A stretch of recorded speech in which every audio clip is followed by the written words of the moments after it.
मेरे साथ जोर से बोलिए और इतनी जोर से बोलिए कि माननीय प्रधानमंत्री जी बस चलने वाले हैं, पास में ही हैं, ऊपर हवाई जहाज तक उनके आपकी जयकारा गूंज जाए।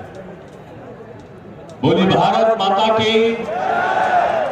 मैंने जान के धीमे बोला क्योंकि भारत माता की जय अगर कन्नौज के लोग धीरे से बोलेंगे ना तो उनकी आवाज जो है वो जो इत्र की दुर्गंध फैली है ना उसको फैलाने वालों तक का नहीं पहुंच पाएगी। इसलिए जोर से बोलो और हाथ उठाकर बोलो, बोलो भारत माता की। क्या बात है, एक बार और बोलिए, बोलो भारत माता की।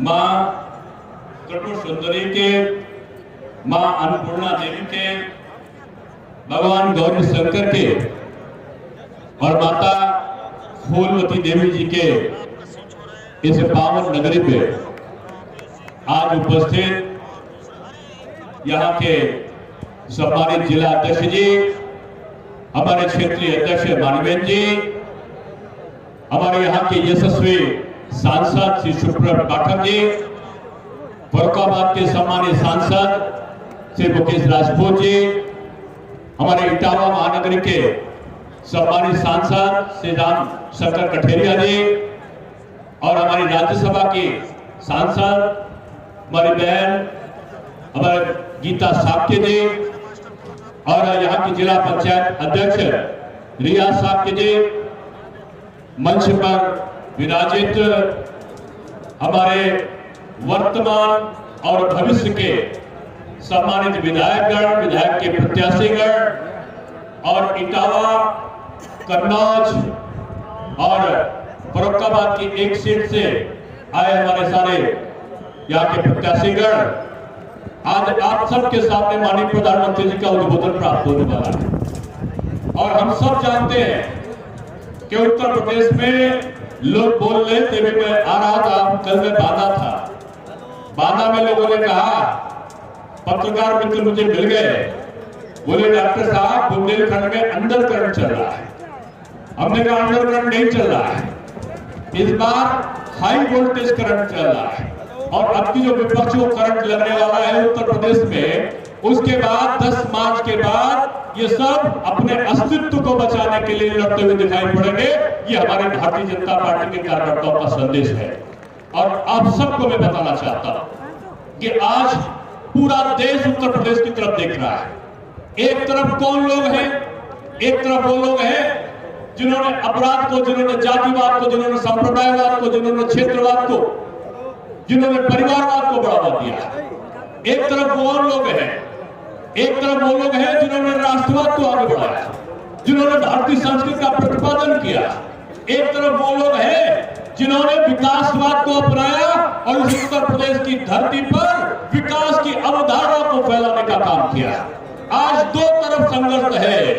एक तरफ वो परिवारवादी लोग हैं, वो तमंचावादी लोग हैं और दूसरी तरफ ये भारत की संस्कृति का प्रतिपादन करने वाले लोग हैं। और इनके बीच का जो चुनाव है, वो चुनाव 10 मार्च को जब परिणाम आएगा तो इस उत्तर प्रदेश की दशा और दिशा को बदलने का संकेत देगा। इसलिए मैं आप सबसे कहना चाहता हूं, इतना बड़ा जन समुद्र जो यहाँ पर हो रहा है, वो संदेश दे रहा है कि इटावा के विपक्ष के लोगों, खासतौर से समाजवादी पार्टी के लोगों, देख लो, ये जो समुद्र यहाँ पर उठ रहा है, ये कन्नौज में भी, ये बगल में आपके इटावा में भी और ये फरुखाबाद में भी और ये आसपास के जितने भी जिले हैं, इनमें एक नया संदेश लेकर जाने वाला है। और औरैया से लेकर और दूर दूर तक का आज विपक्ष को नाम लेने वाला नहीं मिलेगा। आप सबको मैं कहना चाहता हूं कि आज वो हमारी नकल कर रहे हैं। नकल क्या कर रहे हैं कि आज भारतीय जनता पार्टी इन प्रकार न आने पाए, इसके लिए आज वो एक रणनीति के अंतर्गत काम कर रहे हैं। वो जाति को बढ़ावा देने के बाद भारतीय जनता पार्टी जहां लड़ रही है, वहां पर ऐसा प्रत्याशी दूसरे दलों के मिलकर करेंगे जो भारतीय जनता पार्टी के वोट काट सके। जो भारतीय जनता पार्टी का परंपरागत मतदाता है, उस मतदाता को बिखारने के लिए, उसमें मतभेद पैदा करने के लिए दूसरे दलों से मिलकर ऐसा प्रत्याशी खड़ा करेंगे जो बीजेपी का वोट काटने वाला हो।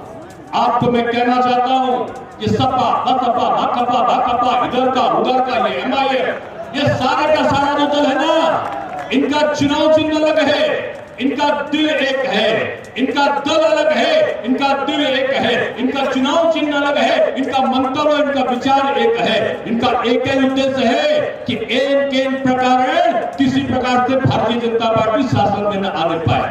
ये सपा और कांग्रेस साथ में मिलकर चुनाव लड़े और कहा उत्तर प्रदेश के दो लड़के कहीं नहीं फरके और पता चला ये पराजित होकर चले गए। उसके बाद बुआ जी का आमंत्रण हुआ और बुआ जी और भतीजे मिलके कहा महागठबंधन, ये सपा और बसपा का महागठबंधन हुआ। कांग्रेस ने बाहर से समर्थन दिया और पूरी तरह पराजित होकर चले गए। अब ये चिल्ला कह रहे हैं कि हमारा छोटे छोटे दलों से संपर्क है, उनसे गठबंधन है। ये सपा के लोगों को ये सहायता करने का काम कौन कर रहा है? ये बसपा कर रही है, उनकी बी टीम एमआईएम कर रही है, उनकी दूसरी टीम जो है वो कांग्रेस कर रही है। इसलिए तीनों दलों को मानकर चलो, एक तरफ भारतीय जनता पार्टी है, उधर दूसरी तरफ जो है ये सपा, बसपा, माकपा, भाकपा, ये जितने दल है ये सब दूसरी तरफ है। इसलिए सतर्कता की जरूरत है मेरे भाई, इसलिए आपको और अधिक चैतन्य रहने की जरूरत है। ये ऐसा षड्यंत्र करेंगे जिससे लगेगा कि आज ये बिरादरी नाराज, आज वो बिरादरी नाराज। अरे बीजेपी ने तो सबके साथ काम किया है। अभी मैं अलीगढ़ में था कुछ दिनों पहले और अलीगढ़ में हम लोग जनसंपर्क करके निकल रहे थे और जनसंपर्क करते हुए निकलते हुए एक आवाज आई और बोले यार जनाब आप इधर आकर देखो। लोगों ने कहा कि वो पिछले घर वाले बुजुर्ग बुला रहे हैं। मैं पहुंचता हूँ, वो बुजुर्ग बड़े जोर से, लंबी लंबी दाढ़ी, सर पर गोल टोपी, नीचे पहने हुए तहमत और चिल्लाकर बोल रहे थे जनाब ये घर किसका है? तो लोगों ने कहा दादा कुछ नाराज होने से अलग बात करो। हमने नहीं, इसे पूछ दीजिए। हमने कहा दादा ये मकान आपका है। बोले गलत बोलते हो, ये मकान मेरा नहीं है, ये मकान नरेंद्र मोदी जी का है। मैंने कहा ये नरेंद्र मोदी जी का कैसे है? तो उस पर लिखा हुआ दिखाई पड़ा कि प्रधानमंत्री आवास के अंतर्गत वो मकान उनको मिला हुआ है। तब तक अंदर से उनके पोते की बहू चिल्लाकर बोलती है भाईजान चाय पी लीजिए। मैंने कहा चाय पीने का समय नहीं है, मुझे चलने दो। बोले ये चाय का जो चूल्हा है जिसमें बन रही है, ये गैस का चूल्हा ये योगी जी का है, उन्होंने दिया है।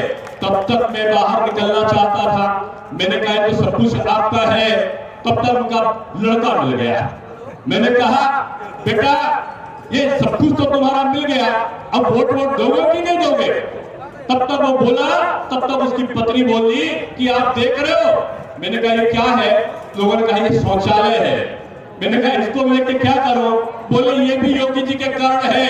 मैं अपने पति के घर नहीं आ रही थी क्योंकि यहाँ शौचालय नहीं था। ये जब योगी जी ने शौचालय बनवा दिया तो अब मैं अपने ससुराल को लौटकर चली आई हूँ।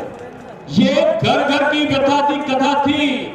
उनसे जब कहा कि वोट दोगे तो उन्होंने कहा कि हम पहले अटल जी को चाहते थे वोट देना, लेकिन हमारे परिवार वालों ने देने नहीं दिया। आज ये 15 के 15 लोग जो वोट देने वाले हैं, हम लोग किसी की नहीं सुनने वाले, क्योंकि हमको जिसने दिया है उसको वोट हमें देना है। हम मोदी को और योगी को ही वोट देंगे। ये बात आम गांवों की मैं बता रहा हूं। आज हर उन तरफ जाओ जो आपके परंपरागत मतदाता नहीं भी थे, उनके पास भी जाओ और जाकर देखो ये सपा, ये बसपा, ये कांग्रेस के लोगों ने आज तक केवल क्या किया है? संप्रदायवाद किया है, जातिवाद किया है, लोगों में बंटवारा किया है और लोगों में बंटवारा करने के अलावा आने के बाद में अपराध किया है। इसलिए इनके पास में ये मत मान के चलो कि ये उनका मतदाता है। बीजेपी सरकार ने पूरे 5 साल तक काम किया है। कोरोना का संक्रमण था, मैं उप मुख्यमंत्री था, माननीय मुख्यमंत्री कोरोना के संक्रमित होने के बाद पहले दिन रात एक दिन नहीं बैठे थे और वो वर्चुअल मीटिंग कर रहे थे। और जिस दिन कोरोना से निगेटिव हुए उस दिन मीटिंग करने के लिए जब बैठे तो लोगों ने आके एक पर्ची थमाई। कहा मुख्यमंत्री जी, उस पर देखा तो पता चला उस पर लिखा था कि आपके पूज्य पिताजी नहीं रहे। मुख्यमंत्री जी ने माथे से लगाकर उस चिट्ठी को वहीं पर रख दिया और बोले हाँ भाई मुझे कल कहां जाना है, बिजनौर जाना है कि रामपुर जाना है, यहाँ पर ये व्यवस्था होनी चाहिए, यहाँ पर ऑक्सीजन होना चाहिए, यहाँ पर वेंटिलेटर होना चाहिए, यहाँ पर डॉक्टर पहुंचने चाहिए, और मीटिंग लेकर वो अपने अभियान पर निकल पड़े जैसे कोई घटना नहीं घटी। एक तरफ वो मुख्यमंत्री थे जो अपने पूज्य पिताजी के क्रियाकर्म में न जाकर अपने देश के, अपने प्रदेश के निवासियों की रक्षा के लिए उन्हें सुविधा पहुंचाने के लिए पहुंच रहे थे, और दूसरी तरफ ये राजनेता थे, ये सपा के, ये बसपा के, ये कांग्रेस के लोग जो अपने चुनाव क्षेत्रों तक भी नहीं गए। इसलिए मैं आप सबसे कहना चाहता हूं कि ये बदला हुआ परिवर्तन है। इनसे पूछो जब संकट के समय था 1.5 साल, 2.5 साल, आप कहां थे? आप अपने घर में बैठे हुए थे। आज निकल रहे हैं, आज किसी से गठजोड़ करो, आज किसी जाति को मिलाओ, किसी दूसरी जात के बारे में बोलो, और दूसरी जात के बारे में बोलने के बाद आप सत्ता पर काबिज होने का सपना देखो, अभी चलने वाला नहीं है। इसलिए मैं चिल्लाकर बोल रहा हूं कि यहाँ की आवाज इटावा के सर्वे तक पहुंचने वाली है कि आप देखो ये जन समुद्र आज इटावा में भी परिवर्तन करने वाला है, औरैया में भी परिवर्तन करने वाला है, ये कन्नौज में भी परिवर्तन करने वाला है, और ये आज एक संदेश फरुखाबाद से भी देने वाला है। यहाँ का बच्चा आज योगी और मोदी बनकर आज इस देश में और इस प्रदेश में दिशा को बदलने वाला है। हमारा संकल्प पत्र आया है, लोग घोषणा पत्र जारी करते हैं, बीजेपी संकल्प पत्र जारी करती है, और संकल्प पत्र में हमने पूरा वादा किया है कि संकल्प पत्र में आने के सत्ता में आने के बाद पूरे प्रदेश के हर किसान भाई का जो गांव में वो सिंचाई करने का बिजली का खर्चा है वो अब 1 रुपए भी नहीं होगा, मुफ्त में किसानों को हम बिजली का बिल माफ करने का काम करते हैं। ये काम पहली बार हमारे संकल्प पत्र में हमने किया है। हमने ये भी वादा किया है कि हमारी जो पढ़ने वाली बेटियां हैं, जो हमारी छात्राएं हैं, वो अगर इंटर पास करती है तो इंटर पास करने के बाद वो जब ग्रेजुएशन में पहुंचेंगे तो ग्रेजुएशन पहुंचने में एक स्कूटी उनको दी जाने चाहिए। देने का काम ये बीजेपी सरकार करेगी। आप ये सारी चीजों को करने का काम हमने क्यों किया? इस उत्तर प्रदेश में जब तक दूसरों की सरकार थी, क्या हुआ इस उत्तर प्रदेश में? 700 दंगे हुए। 700 दंगे में मैं कुछ दिनों पहले मुजफ्फरनगर था, लोग रो कर इतना बता रहे थे कि मुजफ्फरनगर में 100 से ऊपर, मुजफ्फरनगर, सहारनपुर और कैराना में दंगों में 100 से ऊपर लोग मारे गए थे। वहां के मकानों पर लिख दिया जाता था, शांत प्रिय लोगों के मकान पे ये मकान खाली है, और गुंडे और मावाली आकर उन पे कब्जा कर लिया करते थे, घर की माताओं बहनों का अपमान कर दिया करते थे। 5 साल में कहां चले गए? सब दिल्ली में चले गए सारे लोग, जो जेल में चले गए, जेल से लौटने वालों में जमानत भी हो गई, तो सबकी छाती पर लगाकर वो माफिया घूमते हुए इस तरह दिखाई पड़े कि योगी बाबा माफ करो, योगी बाबा माफ करो, तख्ती लगाकर घूमे। आपको मैं बताना चाहता हूँ ये परिवर्तन इसलिए जरा हमारे सामने आया कि प्रदेश में हमने उद्योग लगाया। प्रदेश में 3 लाख करोड़ रुपए का जो निवेश था वो धरातल पर आया। आज 100 उत्तर प्रदेश शिक्षा में परिवर्तन के लिए जाना जाएगा, ये उत्तर प्रदेश स्वास्थ्य की और सुरक्षा के लिए जाना जाएगा। आपको याद होगा कि पहले मैं बुंदेलखंड का जिक्र कर रहा था। बुंदेलखंड के लोगों ने मुझे बताया कि साहब 2017 के पहले सड़क में गड्ढा या गड्ढा में सड़क पता नहीं चलता था। आज तो बुंदेलखंड एक्सप्रेस में बन रहा है, आज तो वहां पर आयुध कारखाना बन रहा है, आज तो बुंदेलखंड में एक हर घर नल की योजना चल रही है। ये आपके कन्नौज में, आपके औरैया में, आपके इटावा में, आपके फरुखाबाद में हर घर नल की योजना का प्रारंभ करने का काम उत्तर प्रदेश सरकार ने संकल्प लिया है। उसको हम पूरा करके मानेंगे कि हर गांव में भी हमारा जो है वो हर घर नल की व्यवस्था हो सके, इसकी तरफ हम तेजी से बढ़े। हमारे पौराणिक स्थलों का सौंदर्यीकरण हो, इसकी संकल्पना पूरे प्रदेश में करिए। लोग कहते हैं कि आप देखो आजकल सपने आने लगे हैं। एक बड़े नेता को सपना आता है। सपना किसको आता है? सपना उसको आता है जो सोता है। जो जागता है वो काम करता है और वो पाता है, जो सोता है वो खोता है। ये सोने वाले लोग, तुमने सपना किस चीज का देखा है? तुमने केवल सपना देखने का काम किया है, हमने जनता के सपनों को पूरा करने का काम किया है। तुम 15 साल तक प्रत्यक्ष रूप से सत्ता में रहे, 2005 से लेकर और 2017 तक तुम सत्ता में रहे, तुमने कौन सा काम किया? आप काम गिनाने के बजाय आप जातिवाद को लेकर, आप योगी जी के ऊपर व्यक्तिगत आरोपों को लेकर अगर आप कोई आरोप लगाते हो तो उत्तर प्रदेश की जनता सुनने वाली नहीं है। आप सबसे मैं कहना चाहता हूं, ये उत्तर प्रदेश का परिदृश्य बदला है। उत्तर प्रदेश में अब इस प्रकार के लोगों का कोई स्थान नहीं बचा है।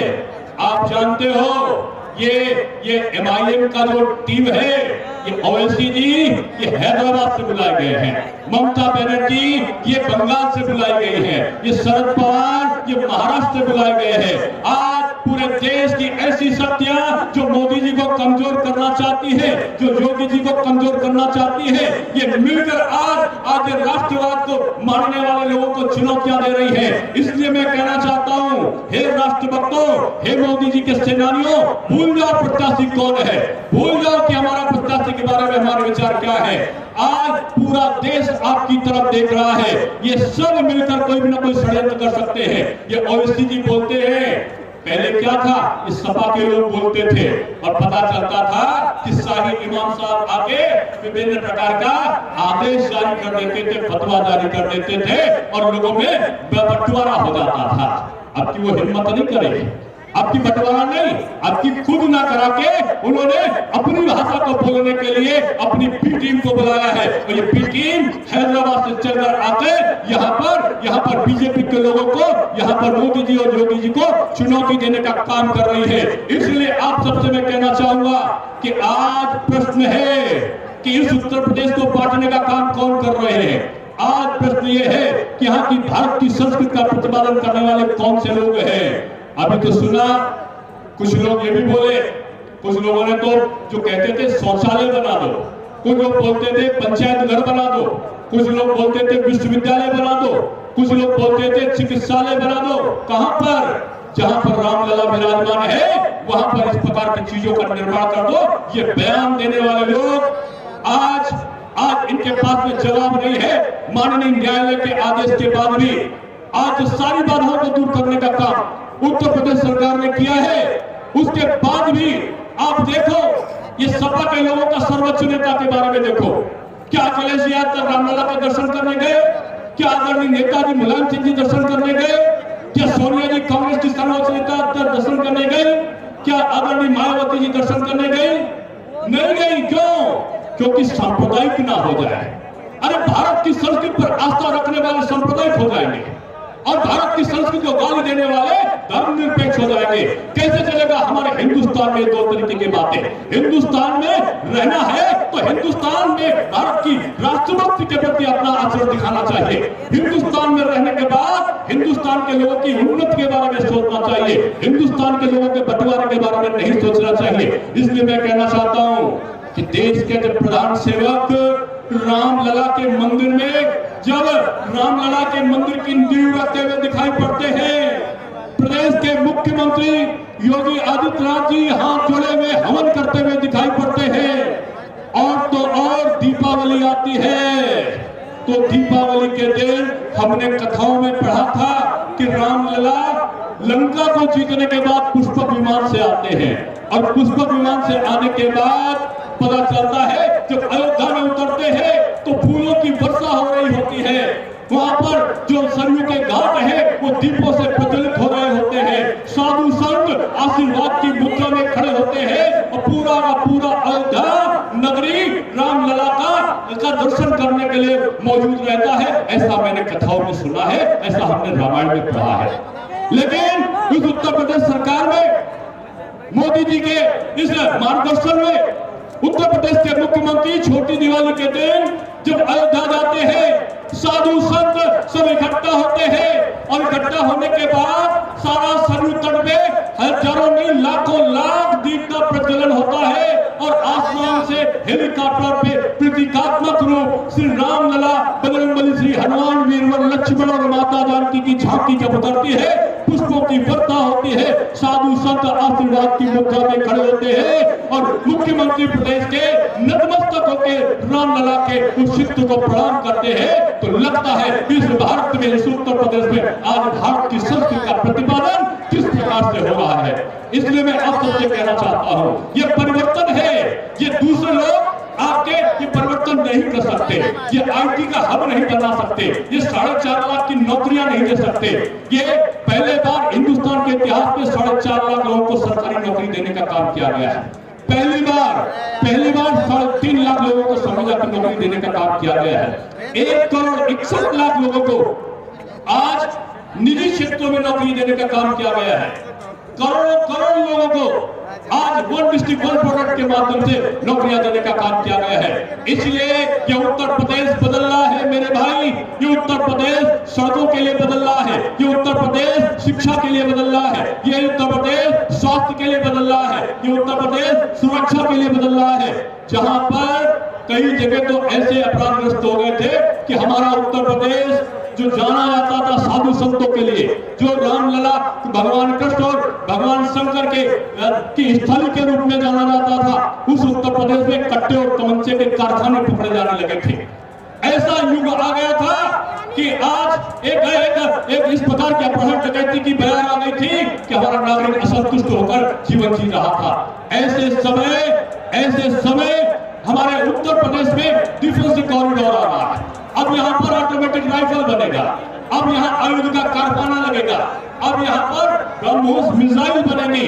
इस प्रकार का आचरण आज उत्तर प्रदेश में इस विकास की अवधारणा में चला है। इसलिए मैं कहना चाहता हूँ कि आज चाहे इटावा हो, चाहे औरैया हो, चाहे आपका फर्रुखाबाद हो और चाहे आपका कन्नौज हो, आज एक नई कथा का कथानक लिखना जा रहा है। आज पूरा उत्तर प्रदेश का वातावरण बना है।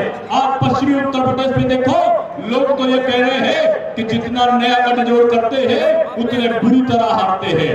आज पश्चिमी उत्तर प्रदेश में पूरी तरीके से जो विपक्ष का गठबंधन है पराजय की तरफ बढ़ा है। कहां पर बीएसपी रहेगी, कहां पर सपा रहेगी, कहां पर कौन और पार्टी रहेगी, दूसरे पर रहेगी कि तीसरे पर रहेगी, आज इसके लिए संघर्ष करते हुए दिखाई पड़े हैं। बीजेपी सभी सीटों पर पुराना अपना इतिहास न केवल दोहरा रही है बल्कि उससे भी ज्यादा सीटों की तरफ हम आगे बढ़ रहे हैं।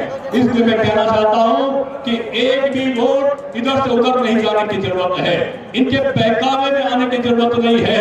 आज सपा के लोगों को भ्रम में डालने का काम कर रहे हैं। और भ्रम में क्या डाल रहे हैं? अभी अखबार में निकला कि सपा के मुखिया कह रहे हैं कि हम मुफ्त में 300 यूनिट की बिजली देंगे, फॉर्म भर दो। आपने सुना होगा, अरे जब शासन में थे तो बिजली दे नहीं पाते थे, जब शासन में नहीं हो आपको तो आना ही नहीं है, आप ऐसी घोषणा कर दोगे जो आप कभी पूरी करने वाले नहीं हो। लेकिन फिर भी आप कहते हो फॉर्म भर दो। अरे इनसे पूछो 2012 में फॉर्म भरवाया था, काहे का फॉर्म भरवाया था? आपने फॉर्म भरवाया था कि हम मकान देंगे, लोहिया आवास देंगे। 27 लाख फॉर्म भरवाए थे और 27 लाख फॉर्म भरवाने के बाद मकान कितने दिए? 2700 मकान भी आपने पूरे प्रदेश में नहीं दिए। फॉर्म भरवाए 27 लाख समाजवादी पार्टी ने और मकान 43 लाख देने का काम किया भारतीय जनता पार्टी ने। ये दोनों का परिवर्तन है मेरे भाई, आज ये दिशा का परिवर्तन है। आज ये पूरी इच्छा शक्ति के साथ ये पूरा जोर लगा के जो चल रहे हैं, इनका जोर बेजोड़ हो गया है। अब इस जोर में कोई ताकत नहीं रह गई है। आप सबसे मैं कहने के लिए आया हूं कि माननीय प्रधानमंत्री जी आज जब यहाँ पर उतरेंगे, आपके समक्ष आएंगे, तो खड़े होकर इतना जोर से जयकारा करना कि यहाँ की गूंज दिल्ली तक पहुंच जाए कि आज उत्तर प्रदेश का जहाँ पर नौजवान, यहाँ के बुजुर्ग और महिलाएं और बहनें आज तैयार खड़ी है उत्तर प्रदेश में सत्ता को फिर से योगी जी के हाथों में देने के लिए। आज सही कह रहे थे हमारे सांसद सुब्रत पाठक, सही कह रहे थे।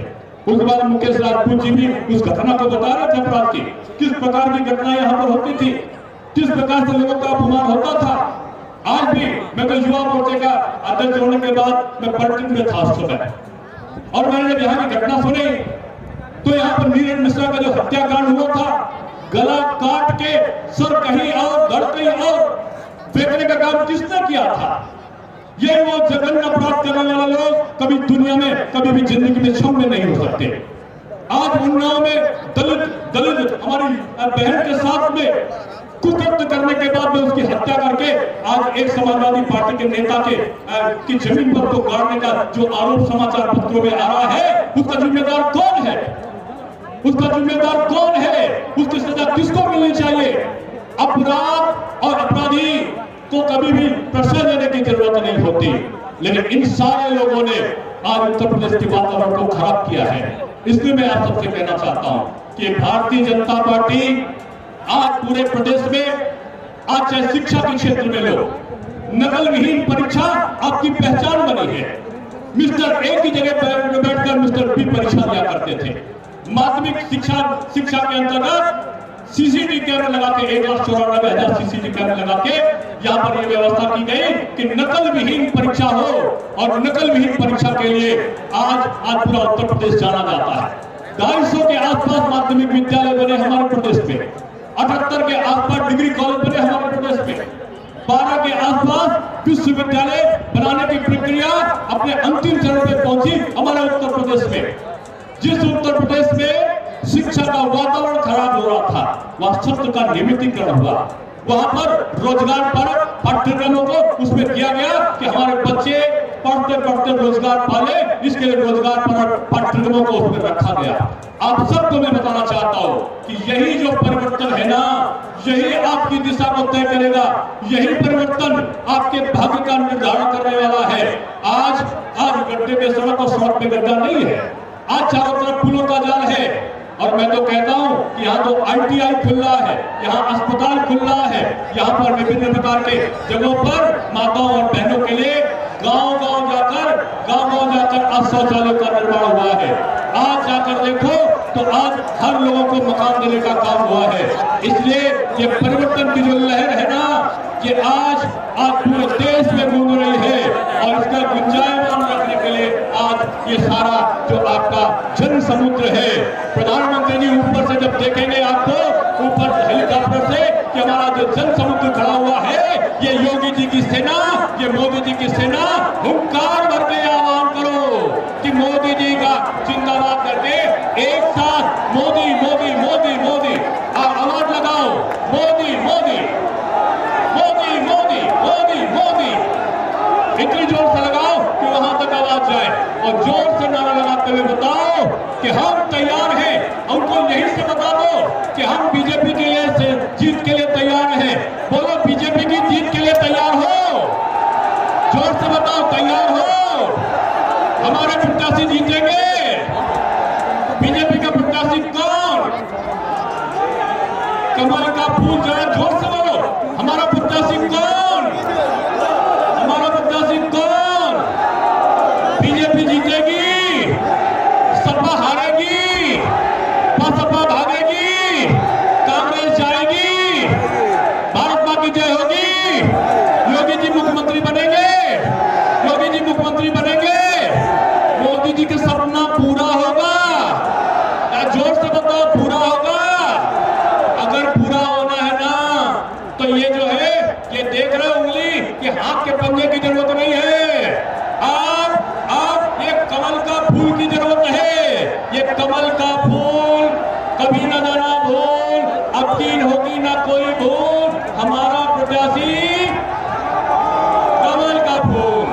और ये अगड़ा, ये पिछड़ा, ये अंशों, ये दलित, ये सामान सब मिल जाओ। और अब कोई कुशवाहा नहीं, अब कोई राजपूत नहीं, कोई ब्राह्मण नहीं, कोई अनुसूचित नहीं, कोई जाटो नहीं, कोई वाल्मीकि नहीं, सब मिल गए। ये मिलकर उत्तर प्रदेश को ठीक करना है ना, तो दोनों हाथों उठाओ, और मोदी जी जब तक ना आए तब तक जयकारा करते हुए